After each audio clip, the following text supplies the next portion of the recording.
Welcome back दोस्तों, आप सभी का स्वागत है एक नए लेक्चर में जिसमें हम आपको चैप्टर मैट्रिक्स पढ़ाएंगे।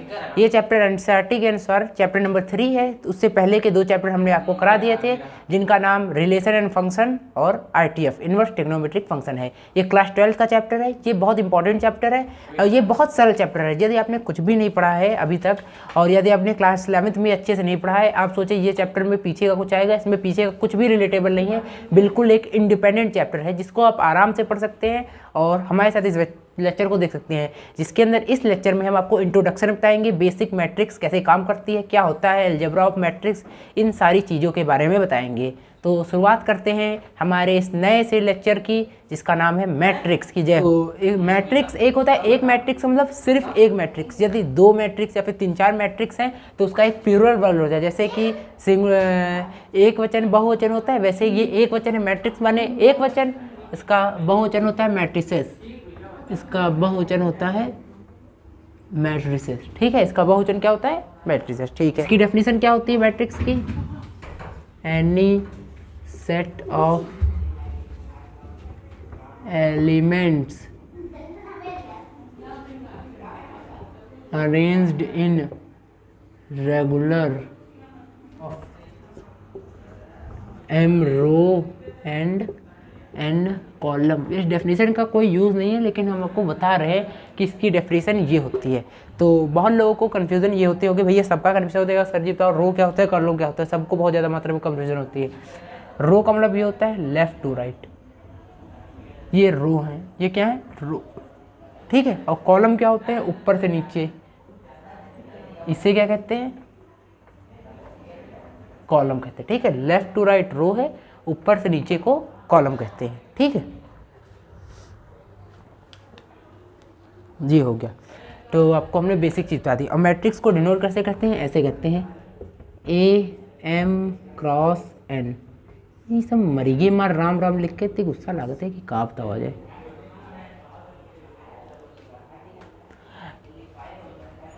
ए एम क्रॉस एन, ठीक है, इसे ऐसे लिखते हैं। ठीक है, कैसे लिखते हैं? A M cross N. इसका मतलब क्या होता है? एम रोज है, एन कॉलम है। ठीक है, इसका मतलब ये होता है एम रोज है, एन कॉलम है। तो इसको रोज को पहले कॉलम को बाद में क्यों लिखते हैं, कॉलम को पहले रोज को बाद में क्यों नहीं लिख सकते? ऐसा नहीं कर सकते हैं। ठीक है, सिर्फ हम ऐसे ही कर सकते हैं एम रोज एन कॉलम। ठीक है, ये डिनोट किया जाता है, सबने डिनोट करना ऐसे ही शुरू किया। तो सबसे पहले हम आपको रोज लिखते हैं, फिर क्या लिखते हैं कॉलम लिखते हैं। हाँ बताइए। ठीक है, एम रोज है, एन कॉलम है। इसी को हम ऑर्डर भी कहते हैं। इसी को हम क्या कहते हैं? ऑर्डर। ये एम क्रॉस एन ही को हम ऑर्डर कहते हैं। क्या कहते हैं? ऑर्डर। एम क्रॉस एन, इसमें एम क्या है रो है और एन क्या है कॉलम है। ठीक है, समझ में आया कि नहीं आया? आ गया। तो हमने आपको बेसिक बता दिया है। इसको मैट्रिक्स को डिनोट करने का एक सिंपल सा तरीका है ए एम इंटू एन। तो एम जो होता है वो रो होती है, रो लेफ्ट टू राइट होती है, और कॉलम ऊपर से नीचे होता है, तो उसे एन कहते हैं। एम क्रॉस एन, क्योंकि नंबर ऑफ रोज हमने एम मान ली, मतलब बहुत सारी रोज हैं उसमें एम है और कॉलम एन है, इसी के लिए। और जिससे यदि इसका मैट्रिक्स का ऑर्डर पूछा जाए, इससे कौन सा ऑर्डर का है 2x3, 3x4, आगे आपको सॉल्व कराएंगे। तो उसमें ये कैसे डिनोट किया जाता है? ये ऐसे डिनोट करता है, एम क्रॉस एन जो लिखा होता है यही उसका मैट्रिक्स का ऑर्डर होता है। ठीक है, तो आपको ये बेसिक चीज़ समझ में आ गई कि नहीं आ गई बताइए।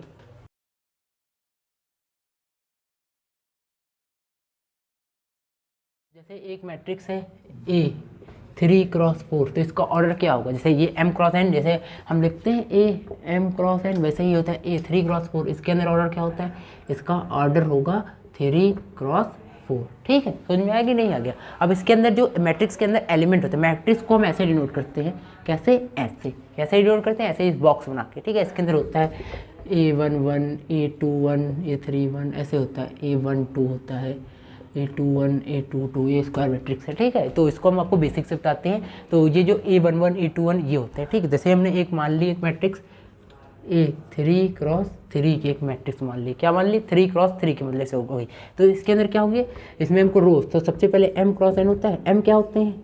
रो होते हैं, और n क्या होता है? कॉलम होता है। होता है कि नहीं होता है? होता है। तो इससे नंबर ऑफ रोज कितनी है? नंबर ऑफ रोज कितनी है? 3 है ना, 3 है ना। सबसे पहले क्या होता है? रोज, तो नंबर ऑफ रोज 3 है। और number of column, number of column कितने हैं इसके अंदर, ये जो बाद में होता है वो कॉलम होते हैं वो कितने हैं, 3 हैं, यानी कि 3 रो होंगी। रो कैसे डिफाइन करते हैं, रो को ऐसे लेफ्ट टू राइट रो होती है, और अप डाउन ये क्या होते हैं, कॉलम होते हैं। ये कॉलम होते हैं कि नहीं होते हैं, हाँ होते हैं, तो ये होता है। तो इसको हम ऐसे नोट करते हैं। और यदि इसके एलिमेंट को डिनोट करना होता है, एलिमेंट्स को डिनोट करने के लिए मैट्रिक्स को ए एम क्रॉस एन होता है, इसके लिए ए आई जे होता है। ये क्या होता है, आई जे, ए आई जे क्या होता है, ये ए आई जे, इसको डिनोट करने का एक निंजा टेक्निक है आई जे, ठीक है। ए आई जे ये क्या है, एक निंजा टेक्निक है। ये मतलब ऐसे डिनोट करा जाता है, सबने डिनोट करना चालू किया इसलिए इसको ऐसे डिनोट किया जाता है, ठीक है। इसमें आई क्या होता है, आई होता है आयत रो, एंड जे क्या होता है, जेथ कॉलम, ठीक है। तो इसको डिनोट कैसे करा जाता है, जैसे हमको इसमें पहला हमको एलिमेंट चाहिए, पहला एलिमेंट, तो यानी कि A1 क्यों, पहली रो पहला column, first row and first column. अब फिर उसी के अंदर पहली रो के अंदर तो यार पहला रो एंड दूसरा कॉलम, ठीक है। A12 A13, अब A14 लिख सकते हैं, नहीं लिख सकते क्योंकि मैक्सिमम नंबर ऑफ रोज कितनी हो सकती है, मैक्सिमम नंबर ऑफ रोज कितनी हो सकती हैं, 3 हो सकती है, कितनी हो सकती है, 3, ठीक है। और मैक्सिमम नंबर ऑफ कॉलम कितने सकते हैं, 3 हो सकते हैं। तो मैक्सिमम ये कॉलम है ना 1 2 3, कॉलम कितने हो सकते हैं, 3, तो मैक्सिमम 3 हो सकते हैं। इसमें ये बताया गया क्वेश्चन है 1 1 1। अब दूसरी रो लिखेंगे, तो दूसरी रो पहला कॉलम, फिर 2 2 A2 3, ठीक, ऐसा लिख दिया। फिर ऐसे होगा A31 यानी कि थर्ड रो पहला कॉलम, थर्ड रो दूसरा कॉलम, थर्ड रो तीसरा कॉलम। ये हमारा मैट्रिक्स हो गई 3 क्रॉस 3 की, ठीक है। अब जैसे हमको इसमें से पता करना है, जैसे आपसे कोई पूछेगा A23 A23 हमें पता करना है, तो A23 यहाँ पे लिखेंगे, यानी कि 2th row and third column. ये इसका एड्रेस है, ये क्या है इसका एड्रेस, इसका एड्रेस आपको बताया। जैसे आपको आपके घर में जाना होगा, जैसे हम मान लीजिए हम सीतापुर में रहते हैं, तो सीतापुर में एक एड्रेस होता है जहाँ पे आप रहते हैं। तो जैसे किसी को आना होता है तो आप बताते हैं कि नेपालापुर में आ जाइए, पुलिस लाइन में आ जाइए, आवास विकास में आ जाइए। वैसे ही ये मैट्रिक्स का एक एड्रेस है जहाँ पे हम आपको बताते हैं कि आपको यहाँ पे आना है, ठीक है। ये आपको बिल्कुल बेसिक हो गया, समझ में आया कि नहीं है। एक बार एड्रेस पता करने के लिए एक और एग्जांपल लेते हैं। एक मैट्रिक्स है 2 3 5 7 8 9 5 8 6 3 -4 1 ABCD, ठीक है। ये इतनी बड़ी एक मैट्रिक्स है, और इस मैट्रिक्स का ऑर्डर क्या है बताइए, इसके अंदर कितने कॉलम है। अब जैसे कॉलम और रो हमको पहचाने, तो यही मैट्रिक्स के अंदर सब कुछ पता कर लेते हैं। तो इसके अंदर कॉलम कितने हैं, कॉलम क्या होते हैं, कॉलम होते हैं, ये कॉलम होते हैं, ठीक है। एक बार और बता रहे हैं, ऊपर से नीचे कॉलम होते हैं, ये क्या होते हैं, ये रो होती हैं। तो इसके अंदर कॉलम कितने हैं, 1 कॉलम 2 कॉलम 3 कॉलम 4 कॉलम। तो नंबर ऑफ रोज कितनी है, 1 रो 2 रो 3 रो 4 रो, 1 रो कम कर दो, चलो 1 रो हमने कम कर दी, ठीक है। मतलब थोड़ा वरना दोबारा स्क्वायर मैट्रिक्स बन जाती है, ठीक है। आगे हम बताएंगे स्क्वायर मैट्रिक्स कैसे बनती है। स्क्वायर मैट्रिक्स ऐसे बनती है जब तीनों रो कॉलम बराबर होते हैं, उसे स्क्वायर मैट्रिक्स कहते हैं। इसको डिटेल में पढ़ने के लिए हम आपको बताएंगे स्क्वायर मैट्रिक्स किसे कहते हैं। ये हमको आगे की चीज बताने हैं, जब रो कॉलम बराबर रहते हैं, जैसे कि A22 A33 A44, ठीक है। ये A44 बनना था इसलिए हमने हटा दिया, क्योंकि दोनों सेम हो जाते हैं एग्जाम्पल, इसलिए हमने इसको हटाया है, ठीक। तो यहाँ पे हो गए, देखिए नंबर ऑफ रोज कितनी है, 1 रो 2 रो 3 रो, यानी कि 3 रो यहाँ पे लिखना होगा। ए कितना है, 3 रो 3 रो रहा, 1 2 3 कॉलम कितने, 1 2 3 4 कॉलम। तो ये हो गया ऑर्डर, हो गया ऑर्डर। इसका क्या हो गया, 3 क्रॉस 4। हमने 3 कैसे लिखा, 3 इसके अंदर रो कितनी है, 1 2 3, ठीक है। यहाँ पे 3 लिख दिया। और कॉलम कितने हैं, 1 2 3 4, मतलब ये वाला कॉलम ये वाला कॉलम ये वाला कॉलम ये वाला कॉलम, तो 4 हो गया, ठीक है। नंबर ऑफ कॉलम कितनी है, 4, नंबर ऑफ रोज कितनी है, 3। अब जैसे इसमें कभी आपसे पूछा जाए, या फिर कभी भी कोई भी आपसे पूछ सकता है, ये तो बेसिक है। जैसे आपसे पूछा जाए A23 कितना होगा, A23 कितना होगा, A23, इसका मतलब 2 क्या है, 2th row and third column, ये पूछा गया एड्रेस है। तो 2th रो यानी कि 1 2 आ गए। अब थर्ड कॉलम यानी कि ये फर्स्ट कॉलम है ना, first column second column third column, तो A23 की वैल्यू कितनी आएगी, 5, ठीक है। ऐसे पूछा जाए A14 यानी कि 14 का मतलब 1 4 ना, 1 पहला क्या होता है, कॉलम होता है, ये होता है कॉलम, ये क्या होता है, रो होता है कि नहीं होता है, हाँ होता है। तो फर्स्ट है यानी कि फर्स्ट आ गई, ये रो होती है, ये first row second row third row, first row second row third row, तो यानी कि फर्स्ट रो में हम आएंगे, फर्स्ट रो में आ गए। फर्स्ट रो के अंदर इसमें पूछा गया कौन सा, फोर्थ, यानी कि फर्स्ट रो है ना, ये कॉलम होते हैं 1 column 2 column 3 column 4 column, first row के अंदर फोर्थ कॉलम 1 2 3 4, तो ये 4 वाला आ गया कि नहीं आ गया, आ गया, यानी कि ये फर्स्ट रो का मतलब है 7, यानी कि first row and fourth column. ठीक है, बेसिक समझ में आई नहीं है, बिल्कुल समझ में आ रहा है कि नहीं आ रहा है बताइए। एक मैट्रिक्स है 3x2 की, ठीक है, उसके अंदर एलिमेंट आपको फाइंड करना होता है, एलिमेंट फाइंड करिए, उसमें aij की वैल्यू है 2i + 3j अपॉन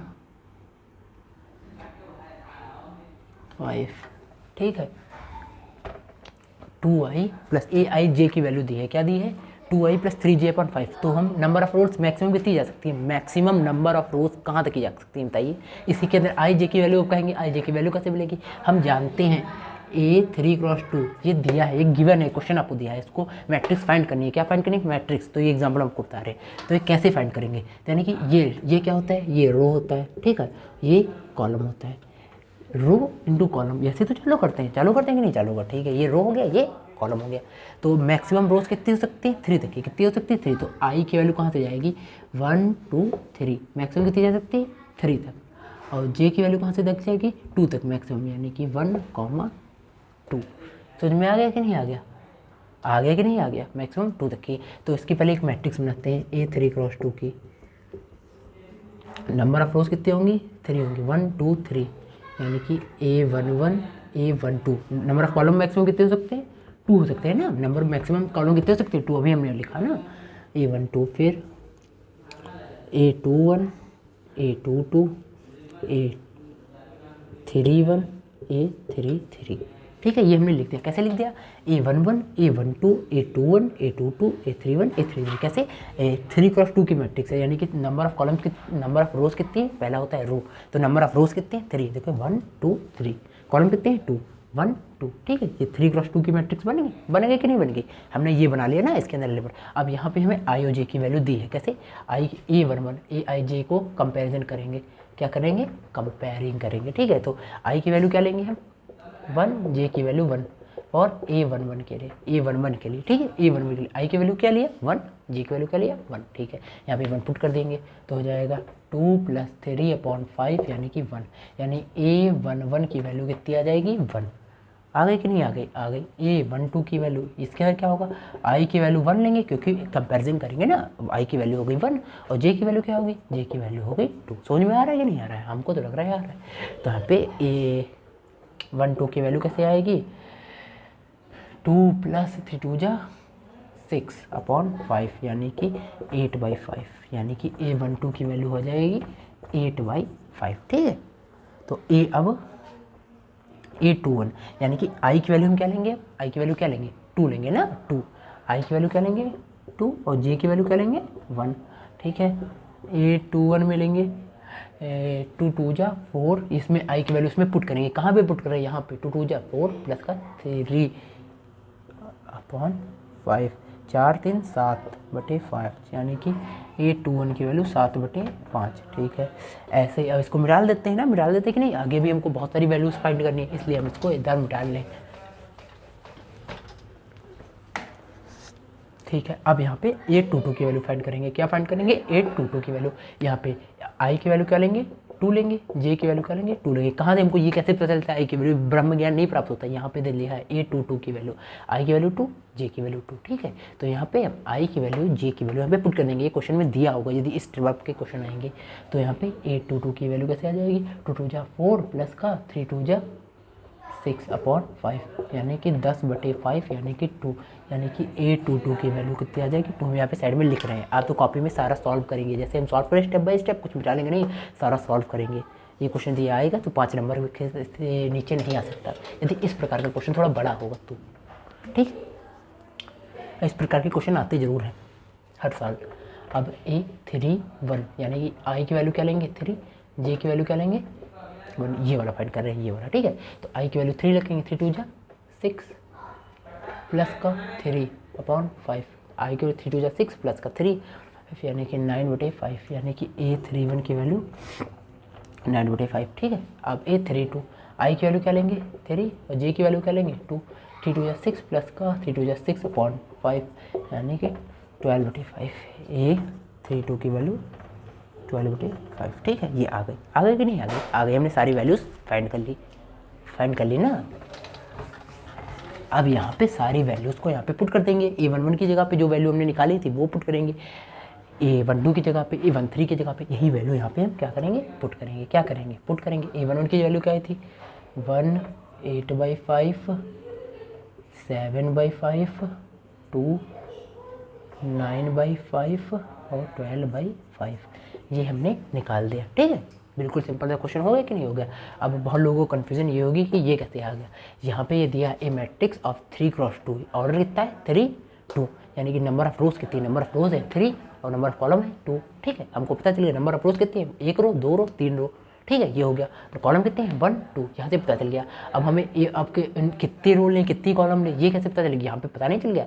3 रो होंगी 2 कॉलम होंगी, तो हम ऐसे जानते हैं ए आई जे, यानी कि आई का मतलब होता है मैक्सिमम कितनी रोज हो सकती हैं 3, 1 2 3, 1 2 3। नंबर ऑफ कॉलम्स कितने 3, यानी कि A11 A12 कैसे लिखा, number of first element of row 1 and row column 1, row 1 column 2, row 2 column 1 और ये रो 2 कॉलम 2। ठीक है, row 3 column 1 and row 3 column 3। ठीक है, समझ में आया कि नहीं आया। यहाँ पे 3 नहीं होगा, यहाँ पे क्या होगा, देखिए यहाँ पे गलती हो गई थी, यहाँ पे क्या होगा 2 होगा ना, क्योंकि ये कॉलम 2 है। तो यहाँ पे A32 की वैल्यू फिर से फाइंड करते हैं। देखो ये गलती हो गई थी नहीं हो गई थी जल्दबाजी में। तो 3 2 6 प्लस का 3 2 6 अपॉन, वो तो बिल्कुल सेम ने सॉल्व तो बिल्कुल सही किया था, बस यहाँ पे थोड़ी गलती हो गई थी, वो हमने आपको बता दिया। आपको समझ में आया कि नहीं आया। इसको लिखने का एक तरीका ये होता है जो हमने ए आई जे वाला लिखा, ए मैट्रिक्स है, इसे ऐसे लिखेंगे number of elements I comma J और एम क्रॉस एन। ये क्या है element, first row second row और ये ऑर्डर हो जाएगा M cross N. Number of rows कितनी है, नंबर ऑफ कॉलम कितने हैं। ठीक है, समझ में आया कि नहीं है। ये नंबर ऑफ रोज कितनी है, नंबर ऑफ रोज कितनी, नंबर ऑफ कॉलम कितने। ठीक है, ये आपको बेसिक चीज़ समझ में आ गई कि नहीं। मैट्रिक्स मतलब कितने टाइप की होती है मैट्रिक्स।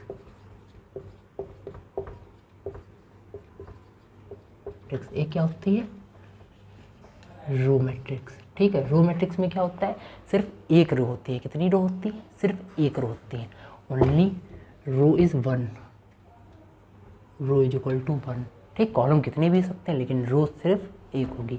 इसका मतलब ये है A11 A12 A13 A1n। ठीक है, यानी कि इसका मतलब ये है ये मैट्रिक्स है 1 क्रॉस n की। ठीक है, ये तो आपको बेसिक आपको समझ में आ गया ना, नंबर ऑफ रोज कितने हैं 1। तो अब हमारे आप लोग बताइए कॉलम मैट्रिक्स। कॉलम मैट्रिक्स क्या होगा, कॉलम मैट्रिक्स आप देखिए, कॉलम मैट्रिक्स में सिर्फ एक कॉलम होगा। क्या होगा, सिर्फ एक कॉलम कितना होगा 1, कॉलम इज इक्वल टू 1, यानी कि ऐसे A11 A12 A13 कॉलम कितना है A11 A21 A31 ANM1। ठीक है, इसका मतलब क्या है A matrix of M cross N, row column. ठीक है, नंबर ऑफ रोज बहुत सारे होते हैं लेकिन कॉलम सिर्फ एक हो। कॉलम ये वाला होता है ना, कॉलम कॉलम कॉलम यही तो होते हैं भैया कॉलम। जीरो मैट्रिक्स की क्या बात करेंगे, जीरो मैट्रिक्स की ये डेफिनेशन होती है, आप याद रखिए। जीरो मैट्रिक्स मतलब इसके अंदर नंबर ऑफ कॉलम्स और सब कुछ जीरो हो। ठीक है, रो बराबर कॉलम बराबर जीरो। ठीक है, ये जीरो मैट्रिक्स होती है। ठीक है, करेंगे हॉरिजॉन्टल मैट्रिक्स की, हॉरिजॉन्टल मैट्रिक्स। हॉरिजॉन्टल मैट्रिक्स में क्या होते हैं, नंबर ऑफ रोज ज़्यादा होती है कॉलम के। हॉरिजॉन्टल मैट्रिक्स के अंदर क्या होता है, नंबर ऑफ कॉलम्स बराबर ज़्यादा होते हैं नंबर ऑफ रोज के, यानी कि नंबर ऑफ रोज और नंबर ऑफ कॉलम्स में कौन ज़्यादा होगा, नंबर ऑफ कॉलम ज़्यादा होगा। कैसे, जैसे A23, हम एक सिंपल सा एग्जाम्पल लेते हैं 2 3 ना रखो, हमने एलिमेंट बता दिया A2 3। जब स्मॉल लेटर में लिखते हैं तो उसका एक मतलब होता है, उसका मतलब ये होता है यदि A2 3 अभी हमने मिटा दिया, लेकिन A2 3 का मतलब ये होता है ये सेकंड रो का third element, second row and third column का एलिमेंट जो है उसका एड्रेस है। और ये जब कैपिटल में लिख रहे हैं तो इसका मतलब होता है एक मैट्रिक्स है जिसका ऑर्डर A2 3 है। ठीक, दोनों का एक मतलब होता है, सिग्निफिकेंट मतलब होता है। जब कैपिटल में होता है तो उसका मतलब ये होता है कि वो एक मैट्रिक्स है 2 क्रॉस 3 की, और जो स्मॉल में होता है तो वो एक एलिमेंट कहलाता है। ठीक है, ये चीज़ बिल्कुल बेसिक, लेकिन हम लोग को बता दें। जैसे A23 है, A23 को हम कैसे लिखेंगे बताइए, A23 का मतलब ये होता है A11 A12 A13। देखो नंबर ऑफ रोज कितनी हो सकती है, 2 हो सकती है, नंबर ऑफ कॉलम मैक्सिमम कितने थे 3, तो हमने 3 से लिया।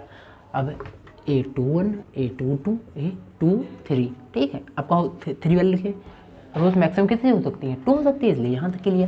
देखिए हॉरिजॉन्टल टाइप का लग रहा है कि नहीं लग रहा है, लग रहा है ना हॉरिजॉन्टल टाइप का, तो इसलिए ये हॉरिजॉन्टल मैट्रिक्स, ठीक। अब हम बात करते हैं वर्टिकल मैट्रिक्स की। वर्टिकल मैट्रिक्स, इसके अंदर क्या होता है, इसके अंदर ये होता है नंबर ऑफ रोज ज़्यादा होती हैं as compare to number of column, ठीक है। जैसे कि A32 उल्टा कर लो बस,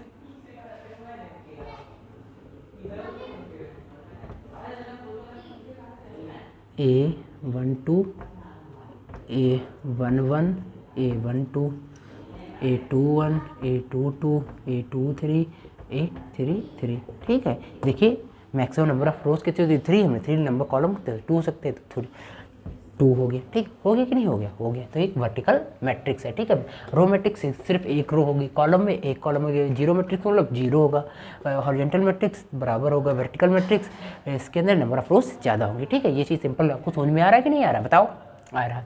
अब स्क्वायर मैट्रिक्स का होगा, इससे स्क्वायर मैट्रिक्स, इसका प्रयोग बहुत ज़्यादा होगा। स्क्वायर मैट्रिक्स से ही डिटरमिनेंट की वैल्यू फाइंड कर सकते हैं, बाकी सबसे डिटरमिनेंट जो आगे चैप्टर है वो नहीं फाइंड हो सकती, इनकी कौन वैल्यू फाइंड करा जाए वो नहीं फाइंड हो सकती। सिर्फ ओनली किसकी मैट्रिक्स की वैल्यू फाइंड होती है, स्क्वायर मैट्रिक्स की। तो square matrix is a very important चीज़, और वो बहुत सरल भी होता है।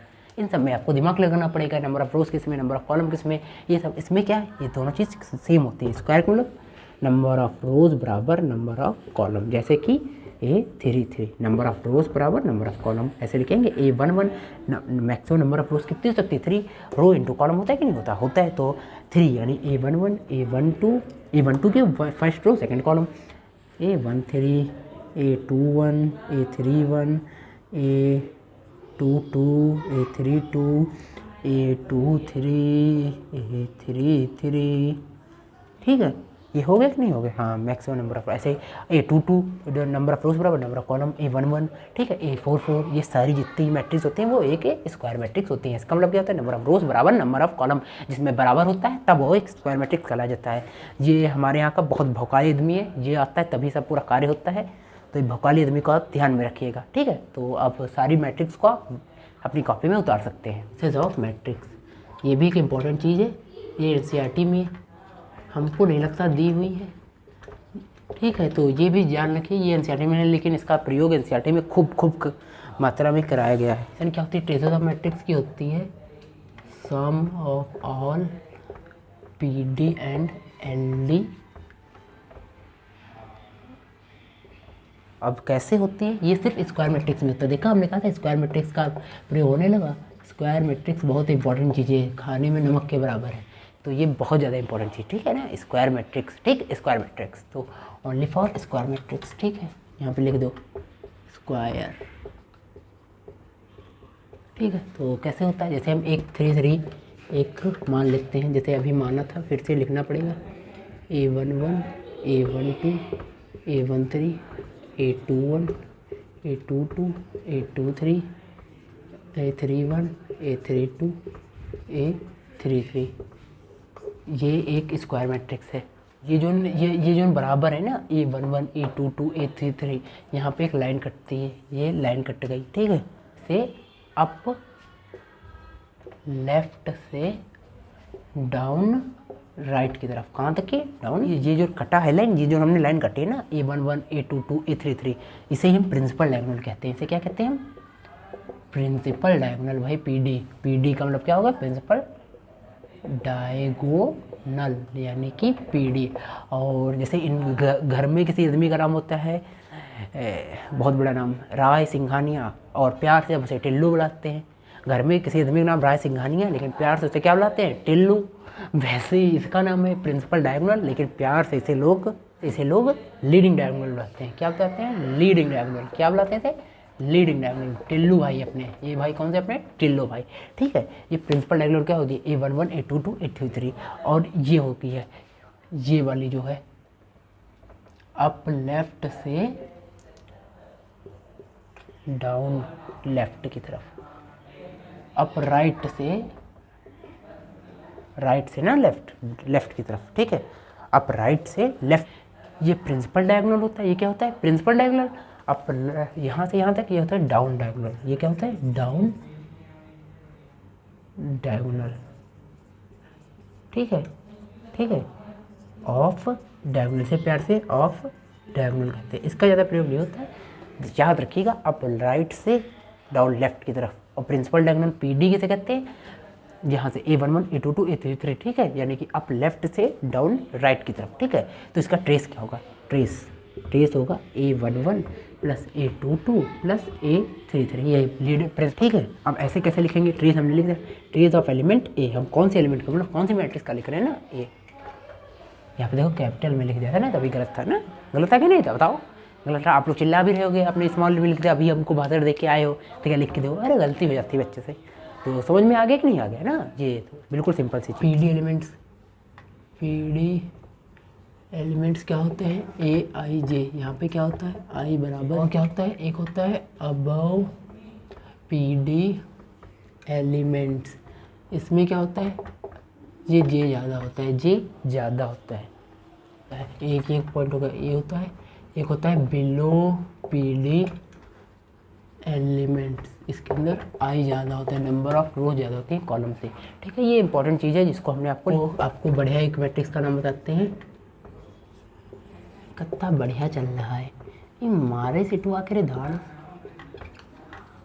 ट्रायंगुलर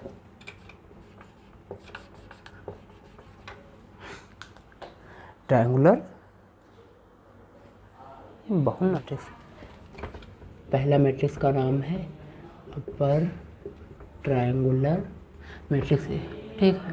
ये सब स्क्वायर मैट्रिक्स से चल रहा है, सब जानते हैं स्क्वायर मैट्रिक्स, ठीक है। ये मतलब इंपॉर्टेंट चीज़ है, आपको याद रखिए। NCERT में है अपर ट्रायंगुलर मैट्रिक्स का मतलब ये होता है AIJ बराबर 0 if I greater than J। ये I ग्रेटर देन J यानी कि बिलो PD एलिमेंट 0। इसका मतलब ये होता है बिलो PD एलिमेंट्स 0। अब आप लोग को नहीं समझ में आया ना PD एलिमेंट्स, तो हम ये बना लो, A11 A12 A13 A3 cross 3 की एलिमेंट की मैट्रिक्स बनाओ, ठीक है। A21 A22 A23 A31 A32 A33। तो इसमें PD एलिमेंट का प्रिंसिपल डायगोनल क्या होता है? ये प्रिंसिपल डायगोनल है ना, ये PD एलिमेंट, ठीक है। इसमें क्या पूछा गया है? I ग्रेटर देन J में I जब ये क्या हो? अपर ट्रायंगुलर मैट्रिक्स हो, यानी कि I वाली चीज़ ज़्यादा हो J से, तो बिलो PD एलिमेंट 0 होते हैं। बिलो PD यानी कि PD एलिमेंट है ना, ये होता है अबो PD एलिमेंट, ये होता है बिलो PD एलिमेंट। हो गए कि नहीं हो गए? ये अबो, ये PD लाइन है, ये कौन सी लाइन है? PD line. ये अबो हो गई, ये बिलो हो गई, यानी कि बिलो PD एलिमेंट्स 0 होंगे। क्या होंगे? अपर ट्रायंगुलर मैट्रिक्स में बिलो PD एलिमेंट 0 होंगे। ये बातें आप याद रख लीजिए। बिलो PD एलिमेंट यानी कि ये 1 2 3, तो इसकी जगह क्या होगा भैया? 0 होगा, ठीक है। 0 0 0, ठीक। समझ में आया कि नहीं है? आ गया। अब ऐसे ही एक होता है दूसरा lower triangular matrix. Lower triangular matrix, इसके अंदर क्या होता है? AIJ बराबर 0 if I less than J। I less than J यानी कि इसमें होता है अबव PD एलिमेंट्स और 0, यानी कि अबो PD एलिमेंट्स, यानी कि ये अबो है, ये बिलो है, ये PD लाइन हो गई। PD लाइन तो पता ही है आपको, ठीक है। यानी कि अबो यानी कि ये वाले 0 है। कौन से 0? ये वाला, ठीक है। इन्हें बता दे upper triangular matrix. Upper triangular matrix का मतलब ये है, ये अपर ट्रायंगुलर, ये अपर वाला ट्रायंगुलर। इसमें लोअर ट्रायंगुलर मैट्रिक्स यानी कि नीचे वाला, ठीक है। कैसे? इसमें A3 क्रॉस 3 की एक मैट्रिक्स फिर से बनाएगी, बिल्कुल सेम मैट्रिक्स बनेगी। A11 A12 A13 A21 A22 A23 A31 A32 A33। और ये क्या हो गई? ये PD लाइन हो गई। ये कौन सी लाइन हो गई? PD लाइन हो गई। इसमें क्या पूछा है? Upper triangular lower triangular matrix यानी कि अबो वाली लाइन 0 हो गए। अबो वाले यानी कि ये क्या होंगे? 0 होंगे, ठीक है। इसीलिए इसे लोअर ट्रायंगुलर मैट्रिक्स कहते हैं। कैसे? ये देखिए, ये ट्रायंगल बनना है, नहीं बनना है कि नहीं? ये लोअर वाला बनना है, तो lower triangular matrix upper triangular matrix, ठीक है। आपको समझ में आ गया है कि नहीं आ गया है? हाँ आ गया है।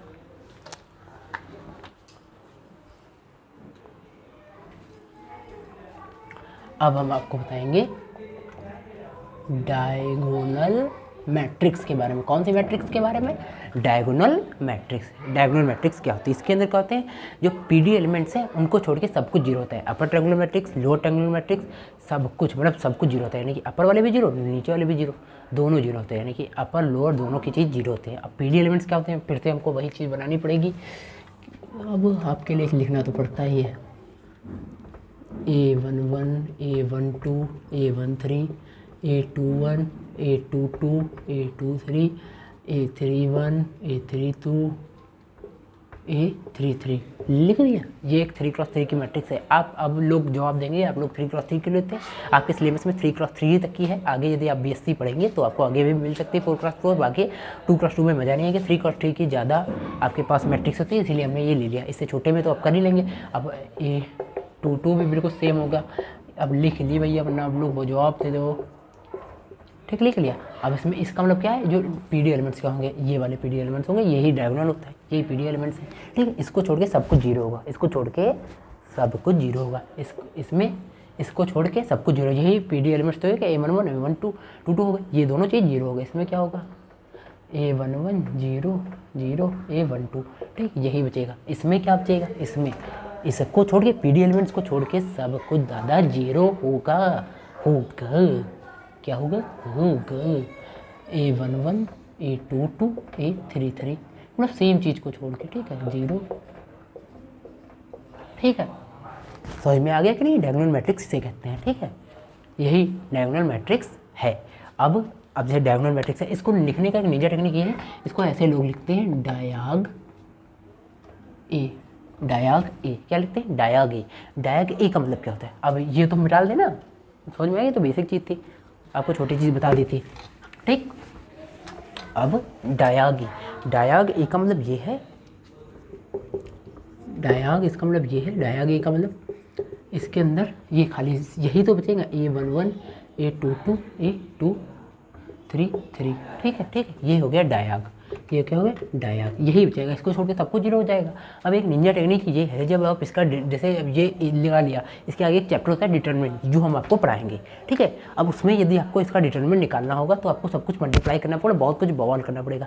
एक सिंपल से एक फार्मूला होता है, यदि आपने वो नोट कर लिया तो जाना मजे आ गए। सिर्फ स्क्वायर मैट्रिक्स में होगा, ये याद रखना, ये सब स्क्वायर मैट्रिक्स हमने शुरुआती में बता दिया। स्क्वायर मैट्रिक्स की जय हो, स्क्वायर मैट्रिक्स इज द नमक। चमक नमक चमक डाल देते हैं, नमक चमक। ठीक है, वो नमक है। तो फिर ये डायगोनल मैट्रिक्स हो गया। तो यदि इसका डिटरमिनेंट निकालना हो, determinant of diagonal matrix, diagonal, मेरा ब्लैक पेन की इंक खत्म होगी तो इसी से काम चलाइए। इसका यदि डिटरमिनेंट निकालना होगा तो ये सिर्फ आएगा A11, A22, A33। ठीक है, या फिर ऐसे लिख सकते हैं डिटर्मिनेंट ऑफ डायग ए। ठीक है, डिटर्मिनेंट ऑफ डायग ए, इसका मतलब ये होगा डायग मैट्रिक्स। ठीक है, अब डायगोनल मैट्रिक्स ए लिखे, या फिर इसकी जगह पे हम ए कैसे हमने लिखा था बताइए, ऐसे तो लिखा था A11, A22, A33, मतलब सेम ही तो बचा था कि नहीं बचा था? हाँ बचा था। तो इसको हम लिख सकते हैं, इसका मल्टीप्लाई हो जाएगा A11, A22, A33। ठीक है, बिल्कुल डायरेक्ट मल्टीप्लाई कर देना है, बिल्कुल मल्टीप्लाई। ठीक है, अब जैसे एक डायग लिखा हो, डायग ऑफ एलिमेंट, डायग जैसे लिखा होगा 2, 3, 5। ठीक है, ये डायग है। अब इसका यदि डिटर्मिनेंट निकालेंगे, डिटर्मिनेंट, इसका डिटर्मिनेंट निकालेंगे, डिटर्मिनेंट ऑफ डायग 2, 3, 5, तो कैसे निकालेंगे? डायरेक्ट 2 × 3 × 5, 2 5 जो 10 × 3 30। समझ में आया कि नहीं आया? आ गया ना, बिल्कुल सिंपल है। बताइए, ये डिटर्मिनेंट की चीज़ आपको बता दी, आगे का चैप्टर में काम आएगा। ठीक है, इसलिए हम लोग को अब हम आपको बताएंगे स्केलर मैट्रिक्स। कौन सी matrix? Scalar matrix. Scalar matrix क्या होती है? स्केलर मैट्रिक्स का मतलब वो इसके all PD elements are equal, all PD elements are equal, all PD मतलब प्रिंसिपल डायगोनल एलिमेंट्स और इक्वल। अब ये एक स्केलर मैट्रिक्स हो गई। एक का एग्जांपल ये डाल दो, ए मैट्रिक्स है 2, 2, 2, ये हो गया। तो एक स्केलर मैट्रिक्स है 2 2 2 2, इसके R P D elements are equal. तो क्या डायगोनल मैट्रिक्स नहीं है? डायगोनल तो है, देखो पी डी एलिमेंट को छोड़ के सब कुछ 0 है, तो एक डायगोनल मैट्रिक्स भी है और स्केलर मैट्रिक्स भी है। अब इसका यदि डिटरमिनेंट निकालेंगे, इसका यदि आपको डिटरमिनेंट फाइंड कीजिए, चलिए फाइंड करिए, स्क्रीन पॉज कीजिए, 1 2 3 सॉल्व। अब हम करते हैं डिटरमिनेंट ऑफ डायगोनल ऑफ 2 2 2, तो ये निकालेंगे तो 2 2 2 की मल्टीप्लाई कर देंगे, 2 × 2 × 2 8। सिंपल कि नहीं बताइए, मज़ा आया कि नहीं आया? यूनिट या आइडेंटिटी, इसका भी यूज बहुत मात्रा में होता है, भरपूर मात्रा में होता है। आइडेंटिटी मैट्रिक्स, इन्वर्स इन्वर्स यदि आप बोल्ड के फॉर्म बता ही रहे में इन्वर्स निकालेगा एक क्वेश्चन हमेशा आता है, हमेशा हमेशा। ये यूपी बोर्ड की बात करें चाहे सीबीएसई बोर्ड की बात करें, हमेशा एक क्वेश्चन आता है, इसी से आता है, वो 5 नंबर में लॉन्ग आंसर में आता है, ठीक है। शॉर्ट में भी आता है, कभी कभी लॉन्ग में तो हमेशा आता है, ठीक है। तो उसको आइडेंटिटी मैट्रिक्स बहुत ज़रूरी है। उसमें क्या होता है, आइडेंटिटी में ऑल एलिमेंट्स आर इक्वल तो होंगे, ये 1 1 1 होंगे, आइडेंटिटी यूनिट को ना 1, बाकी सब 0, बाकी सब 0। तो क्या डायगोनल मैट्रिक्स है ना? इसको छोड़ के अपर लेट सबको 0 है, हाँ डायगोनल मैट्रिक्स भी है। क्या ये स्केलर मैट्रिक्स है? ये स्केलर मैट्रिक्स भी है क्योंकि ऑल एलिमेंट्स आर इक्वल। अब इसका यदि हम डिटरमिनेंट फाइंड करें, डिटरमिनेंट ऑफ डायग नोट करने का तरीका है 1 1 1, तो 1 की पावर 3 यानी कि 1, इसका डिटरमिनेंट क्या आएगा? 1 आएगा। इसे यूनिट या फिर आइडेंटिटी मैट्रिक्स कहते हैं। समझ में आया कि नहीं भैया? अब यदि आइडेंटिटी, ये तो 3 × 3 की हमें, अब यदि हम 2 × 2 की निकालेंगे, मतलब कि स्क्वायर मैट्रिक्स हमने पहले बता दिया, सब स्क्वायर की जय हो, ठीक है। स्क्वायर ये 2 × 2 की निकालते तो होता है 1 1 0 0, ठीक है, 1 1 0 0, ठीक। 4 × 4 में भी हो जाएगा, अलग लग रहा है। तो अब हम आपको बताएंगे कुछ इंपॉर्टेंट चीज़ें। ओहो, अब आपको सिर्फ नोट बताएंगे, नोट क्या बताएंगे? नोट, कुछ इंपॉर्टेंट चीज़ें जो आगे बहुत मात्रा में काम आएगी। जैसे कि हम लोग की आम दुनिया में 1 को 1 कहते हैं, वैसे मैट्रिक्स की दुनिया के 1 को आइडेंटिटी मैट्रिक्स कहते हैं। क्या कहते हैं? मैट्रिक्स की दुनिया के 1 को आइडेंटिटी मैट्रिक्स कहते हैं। In the world of matrix the 1 is said to be identity matrix. अरे हम अंग्रेजी बोल रहे थे, ठीक है। मैट्रिक्स की दुनिया के 1 को आइडेंटिटी को ऐसे नोट करते हैं, आइडेंटिटी मैट्रिक्स कहते हैं। आइडेंटिटी मैट्रिक्स कहते हैं। I N cross N square matrix होती है, नहीं होती है? हमने आपको बिल्कुल डिटेल में बताया था। एक स्क्वायर मैट्रिक्स होती है कि नहीं होती है? ये एक स्क्वायर मैट्रिक्स होती है।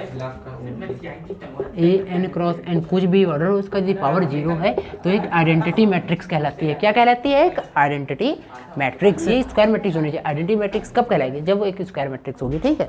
आइडेंटिटी मैट्रिक्स कहलाएगी ऑफ ऑर्डर एन, ठीक है। ए एन क्रॉस एन हो, उसकी पावर 0 होगी तो एक आइडेंटिटी मैट्रिक्स कहलाती है ऑफ ऑर्डर एन। ये 2 इंपॉर्टेंट चीज़ें हैं जो हमने सोचा आगे आपको काम आए, हमने आपको बता दिया। Determinant of identity matrix I N, जितनी ऑर्डर की हो, ठीक है, उसका मतलब होता है ए 1 की पावर एन, 1 की पावर एन यानी कि 1, ठीक है। आइडेंटिटी मैट्रिक्स के डिटर्मिनेंट को सिर्फ 1 ही आता है। इक्वालिटी पूरा लिख दी ऑफ मैट्रिक्स, इसका मतलब है 2 मैट्रिक्स कब इक्वल होंगे। तो इसमें बस 2 चीज़ें याद रखिएगा, उनका ऑर्डर सेम होना चाहिए, order must be same, order must B, उनके बराबरी एलिमेंट इक्वल होने चाहिए। बराबरी एलिमेंट मतलब उनके करस्पॉन्डिंग एलिमेंट्स इक्वल होने चाहिए। अंकित की जय हो कि corresponding elements are equal, corresponding elements are equal. मतलब इसमें ये नहीं सोचो कि ये सिर्फ स्क्वायर मैट्रिक्स में लगेगा, ये कोई भी मैट्रिक्स में लग जाएगा। उनका ऑर्डर सेम होना चाहिए। उनका ऑर्डर क्या होना चाहिए? उनका ऑर्डर सेम होना चाहिए और उनके करस्पॉन्डिंग एलिमेंट्स इक्वल होने चाहिए। मतलब जैसे कि यदि ये एक मैट्रिक्स है 3 × 2 की, तो दूसरी भी मैट्रिक्स 3 × 2 की होनी चाहिए। 2 × 3 की होगी तब ये दोनों बराबर नहीं होगी। दोनों मैट्रिक्स बराबर होनी चाहिए, तब बराबर कहलाती है जब उनका ऑर्डर सेम होगा, ठीक है। स्केलर मल्टीप्लिकेशन मतलब कोई भी मैट्रिक्स के अंदर कुछ भी मल्टीप्लाई करें, स्केलर मतलब 1 2 3 4 5 6 कुछ भी मल्टीप्लाई करेंगे तो उसके ऑर्डर में कोई फ़र्क नहीं पड़ेगा। उसके एलिमेंट में मल्टीप्लाई तो हो जाएगा लेकिन ऑर्डर में कोई फ़र्क पड़ जाए तो नहीं होगा। यदि, ठीक है, इसका मतलब ये होता है, यदि यहाँ पे ए मैट्रिक्स है, 1 2 3 4 की, यदि हम ए के अंदर, ये मैट्रिक्स है ना, ए इक्वल टू हमने लिखा, ए इक्वल टू, ये ए बड़ा कैपिटल ए डिनोट करता है मैट्रिक्स को। ये किस ऑर्डर की मैट्रिक्स है? नंबर ऑफ रोज कितने, 1 रो 2 रो, कॉलम कितने 1 2, यानी कि ए 2 2 2 2 की मैट्रिक्स है ना। यदि हम यहाँ पे हम माइनस का 2 ए से मल्टीप्लाई करते हैं तो क्या इसके ऑर्डर में फ़र्क पड़ेगा? नहीं पड़ेगा। -2 को ए के मल्टीप्लाई, जब किसी भी चीज़ से मल्टीप्लाई डिवाइड करेंगे तो ये सारी रो में होता है, मतलब सारी रो में, ये वाली रो सारी कॉलम भी में भी उसका मल्टीप्लिकेशन होता है। कैसे? यहाँ पे हम 1 इंटू -2 यहाँ पे भी मल्टीप्लाई किया और यहाँ पे भी मल्टीप्लाई करेंगे। कहाँ पे मल्टीप्लाई करेंगे? यहाँ पे भी। जैसे 2 इंटू -2, ऐसे ही 3 इंटू -2 और 4 इंटू -2, ठीक है।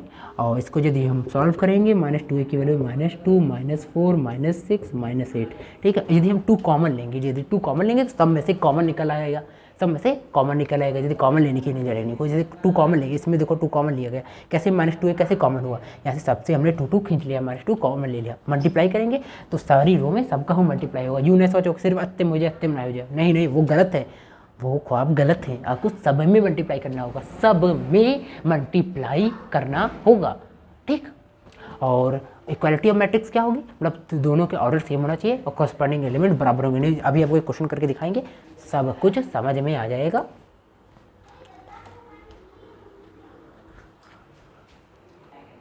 तो ये क्वेश्चन है, इसमें बताया गया है ए बराबर बी है, ठीक है। ये क्वेश्चन है, एग्जाम्पल क्वेश्चन कुछ भी आप कर लीजिए, ए बराबर बी है तो इसका मतलब ये है ए बराबर बी। पहले लिख के देख लो भैया, ए बराबर है बी, ए बराबर बी, यानी कि ए को यहाँ पे लिखो 2x + 1, ऐसे आप बोर्ड में रखेंगे 3y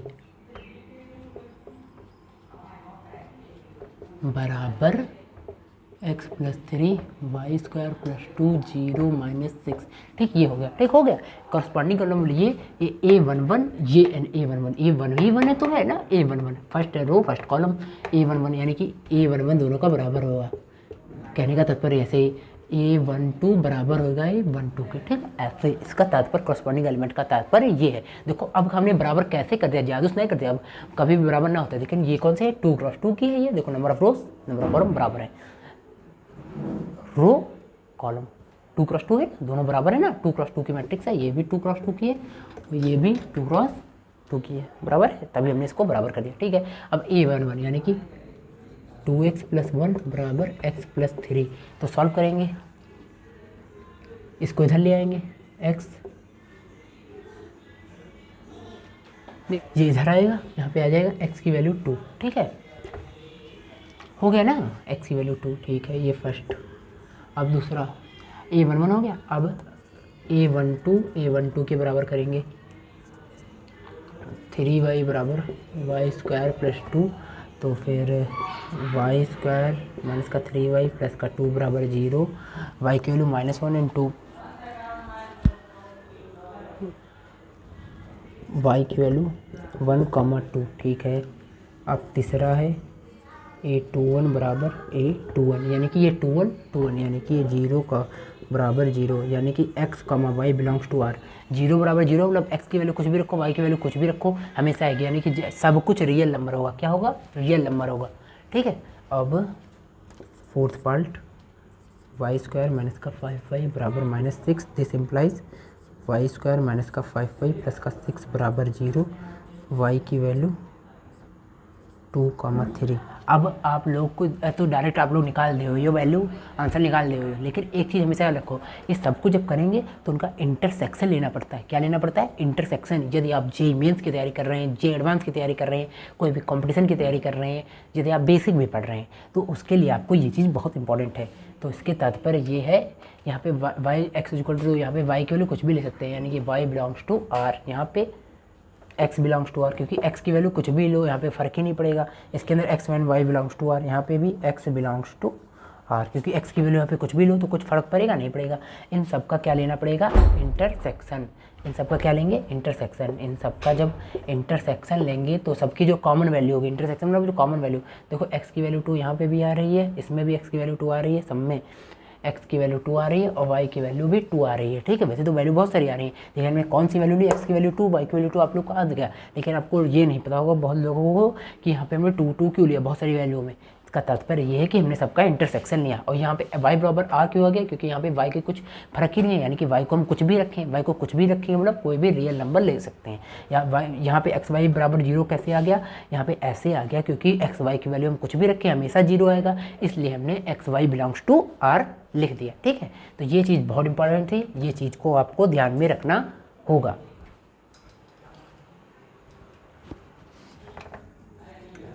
टू मैट्रिक्स, टू या फिर कोई भी बहुत ज़्यादा, टू और मोर मैट्रिक्स,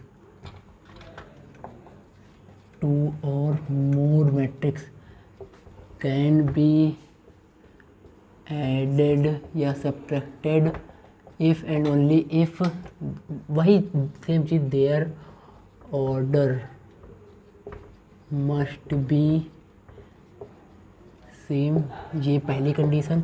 दूसरी कंडीशन, करस्पॉन्डिंग एलिमेंट से ही हम प्लस माइनस कर सकते हैं। Corresponding element can be added और सब्ट्रैक्टेड, मतलब वही जो हमने पहले बताई थी वही चीज़ है, हमने फिर से आपको लिख दिया। मतलब ये बात आप ध्यान में रखिए, करस्पॉन्डिंग एलिमेंट्स गेट एडेड या सब्ट्रैक्टेड, गेट एडेड और सब्ट्रैक्टेड। ठीक है, तो ये हमका इंट्रोडक्शन हो गया मैट्रिक्स की एक्सरसाइज एनसीईआरटी के अनुसार, और बहुत अच्छे से इंट्रोडक्शन हमने आपको सारी चीज़ें बताई हैं, बहुत अच्छे से बताई हैं कि नहीं। जो हियत दिखा दी मैं दिखाऊँ काम का, यहाँ पे देखिए आपको एग्जांपल दिख रहा है कि नहीं दिख रहा है, हाँ दिख रहा है। तो देखिए x+3 बराबर, यानी कि हमको सेम, ये देखो ऑर्डर सेम है कि नहीं सेम है, देखो 3 × 3 का ये भी है, number of rose number of column बराबर है, इधर भी number of rose number of column बराबर है, कॉलम बराबर है। ठीक, ऑर्डर सेम है। देखो पहले उसकी कंडीशन क्या थी, ऑर्डर सेम होना चाहिए, उसके बाद में हम आगे बढ़ेंगे, corresponding elements must be same. तो यहाँ पे देखेंगे A11 दोनों से बढ़ाएंगे, यानी कि मैट्रिक्स बराबर करेंगे, मैट्रिक्स बराबर है, इसमें दिया भी है। तो सबसे पहले हम करेंगे A11 बराबर A11। ठीक है, तो A11 में देखिए इसमें क्या है, इसमें देखिए क्या है, x+3 इधर, और इधर हमें क्या दिख रहा है, इधर हमें 0 दिख रहा है, क्या दिख रहा है, 0 दिख रहा है। तो यानी कि x की वैल्यू -3, y की वैल्यू हम कुछ भी ले सकते हैं, ले सकते हैं कि नहीं ले सकते, ले सकते हैं। ठीक है, तो ये पहला हो गया। ठीक है, अब देखिए कौन सा बढ़ाते हैं, अब z वाला बनाते हैं।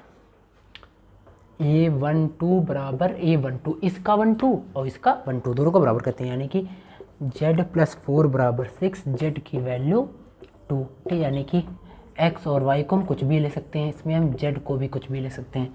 z की वैल्यू क्या आ गई, 2 आ गई। अब यहाँ पे 2y - 7 बराबर 3y - 2, यानी कि A13 बराबर A13 किया है। ठीक है, तो ये इधर आएगा तो हो जाएगा माइनस का y बराबर माइनस का,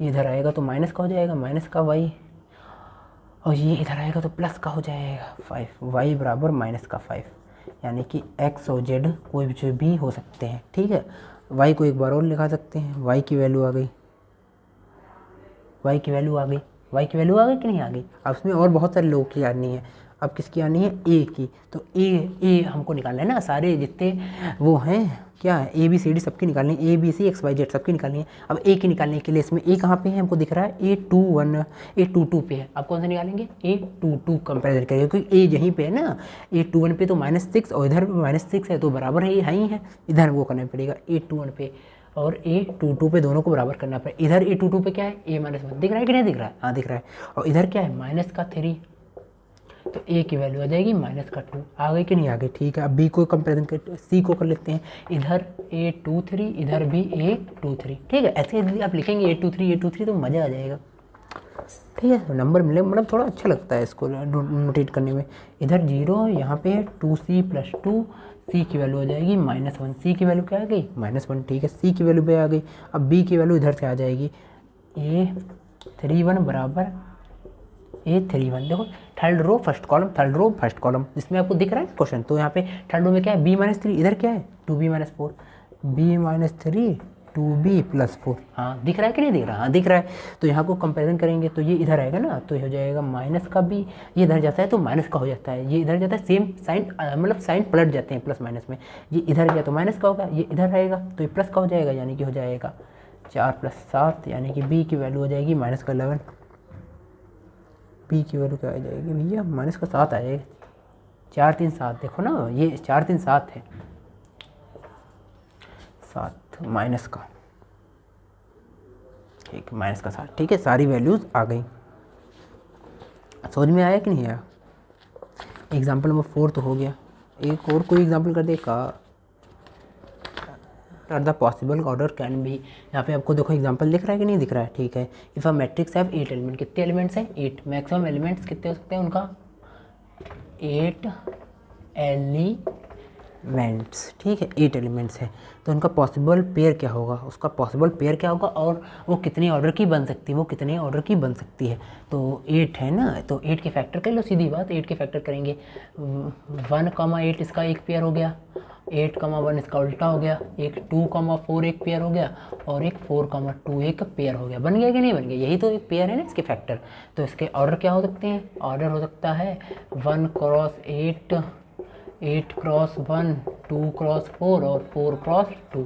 हो सकता है कि नहीं हो सकता है? हाँ, हो सकता है। ठीक है, इसी के साथ हम आपको इस लेक्चर की विदाई करते हैं, क्योंकि आपको ये थोड़ा बड़ा भी हो गया है। इसमें आपने आपको इंट्रोडक्शन कराया है मैट्रिक्स का, बिल्कुल डिटेल में, रो कॉलम सब कुछ अच्छे से पढ़ाया है। इसको आप पढ़ के आइए, कल की एक्सरसाइज करते हैं, बहुत आराम से सारी एक्सरसाइज लग जाएगी, बहुत सरल है। तो आपको ये वीडियो कैसे लगी बताइए नीचे कमेंट्स में।